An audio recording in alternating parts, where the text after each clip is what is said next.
Hello dear students, जैसे कि आप सब जानते हैं कि आपका कल बोर्ड का पेपर है, क्लास 10th का, स्पेशली कल इंग्लिश का पेपर है। और ये जो लेटर है ये है letter to the editor. Letter to the editor बहुत ही इंपॉर्टेंट टॉपिक है और 5 नंबर कंटेंट्स करता है आपका, पूरे 5 मार्क्स का आता है ये बोर्ड में। और ज़्यादातर ना आप बोर्ड के एग्ज़ाम पेपर देखेंगे, अपने प्रीवियस क्वेश्चन पेपर देखेंगे तो आपको ये लेटर देखने के लिए मिलेगा ही। लास्ट टाइम है और आपके पास कल पेपर है, तो बच्चों के लिए एक छोटा सा मैं लेटर लेके आई हूँ। होप सो आप सबकी हेल्प हो सके। आप एक बार इसको रिव्यू ज़रूर कर लेना, काफ़ी हेल्पफुल रहेगा आप लोगों के लिए और आने की बहुत ज़्यादा हाई चांसेस है। जैसे कि आपको दिया गया है, आप कोई भी लेटर का फॉर्मेट जब लिखते हैं ना तो स्टार्टिंग में आपके पास बेटा सेंडर एड्रेस आता है। ये जो एड्रेस है ना ये आपको गिवन दिया जाता है। अगर सेंडर एड्रेस की बात करूँ, जैसे कि मैं लिख रही हूँ, ये एक सेंडर एड्रेस है, ये आपको गिवन होता है। जहाँ पर आपको आपका जो भी क्वेश्चन पेपर आएगा उसमें जो भी लेटर का क्वेश्चन आता है ना, यू आर करके दिया होता है। यू आर के आगे ना आपको नेम दिया होता है और एड्रेस दिया होता है, यही वही आपका सेंडर एड्रेस है। लेकिन कुछ केसेस में आपको ये सेंडर एड्रेस नहीं गिवन होता है। जिन केसेस में आपको ये सेंडर एड्रेस नहीं गिवन होता है उन केसेस में आप लोगों को ध्यान रखना है कि आप एग्जामिनेशन हॉल लिख देंगे। अगर आपके पास सेंडर एड्रेस नहीं दिया है तो आपको घबराना नहीं है, सोचना नहीं है कि आपको क्या लिखना है, आप डायरेक्ट एग्जामिनेशन हॉल लिख दीजिएगा। आपको सेंडर एड्रेस के नाम पर आराम से इस पर नंबर दे दिए जाएंगे। इसके बाद आपको डेट लिखनी है और डेट को आपको सिंपल इस फॉर्मेट में लिखना है। आपको लिखना है डेट, जैसे कि आज मैं जहाँ पर डेट कर रही हूँ तो ये 14 फरवरी है, तो आपको 14 फरवरी लिखनी है और आपको 20XX लिखना है।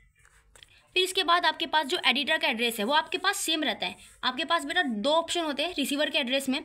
आपके पास जो ये एडिटर का एड्रेस है इसकी अगर मैं बात करूं तो ये पास आपके क्या आएगा बेटा, आएगा दी एडिटर, या तो आपके पास आएगा लोकल डेली। जब आपके पास लोकल डेली के लिए लिखने के लिए आता है तो इस बात को ध्यान रखें, यहाँ पर ना आप लोकल डेली में अपने किसी भी नॉन न्यूज़पेपर का नाम डाल सकते हैं। जैसे आपके पास दैनिक जागरण है, अमर उजाला है, आप उसका डाल सकते हैं। और जो भी आपको स्टेट या सिटी दिया हुआ है आप उसको यूज़ कर सकते हैं, जैसे कि आपके सेंडर एड्रेस में गिवन होगा।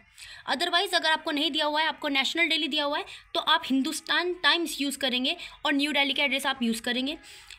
बाकी आपके पास जो सब्जेक्ट आएगा, नेक्स्ट आपका क्या है, सब्जेक्ट है। सब्जेक्ट में बेटा आपको वो प्रॉब्लम लिखनी है जो प्रॉब्लम आपको दी गई है। जैसे कि आपके पास कोई भी लेटर दिया हुआ है, आपको बोला गया कि आपको अपनी कंसर्न या आपके व्यूज़ एक्सप्रेस करने हैं, लाइट ख़राब हो चुकी है, ट्रैफिक है या कुछ भी है, तो आप वो प्रॉब्लम लिख देंगे कि हमारी जो कंसर्न है अबाउट किसके हैं, स्ट्रीट लाइट के लिए है या फिर ट्रैफिक रूल्स को लेकर है जो फॉलो नहीं कर रही है पब्लिक, जिसके कारण बहुत ज़्यादा रश हो रहा है या आपको प्रॉब्लम क्रिएट हो रही है।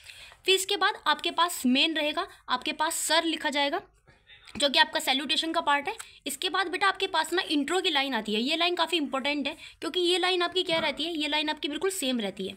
आप अगर ये सेम लाइन यूज़ करते हैं ना तो भी आपको बहुत अच्छे मार्क्स आप गेन कर पाएंगे और आपको कन्फ्यूज़न भी नहीं होगा कि हमें क्या लिखना है। आपका टाइम बहुत ज़्यादा बच जाएगा इससे।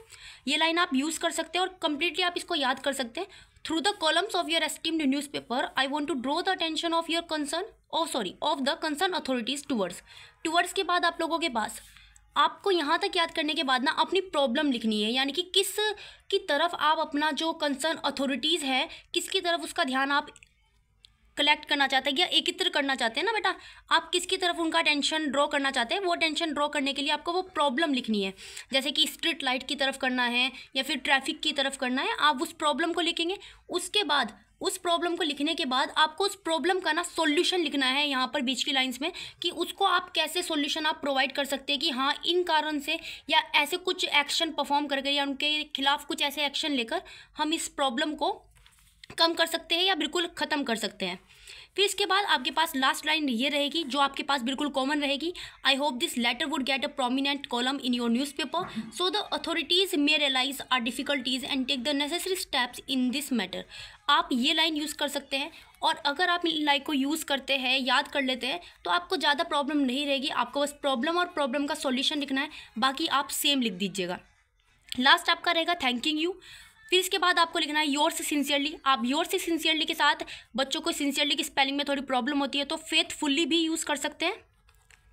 और यहाँ पर आपको जो लास्ट यूज़ करना है बेटा वो आएगा आपका योर गिवन नेम, यानी कि गिवन नेम जो आपको एग्जाम पेपर में दिया हुआ है। एग्जाम पेपर में आपको कोई ना कोई अगर एड्रेस दिया गया है तो आपको कॉमन सी बात है नेम भी दिया होगा। अगर आपको नेम नहीं दिया हुआ है तो घबराइएगा मत, आप ये मत सोचिएगा अब आपको नाम लिखना है या नहीं लिख रहा है, आप XYZ लिख दीजिएगा, यहाँ पर कोई इशू नहीं होगा।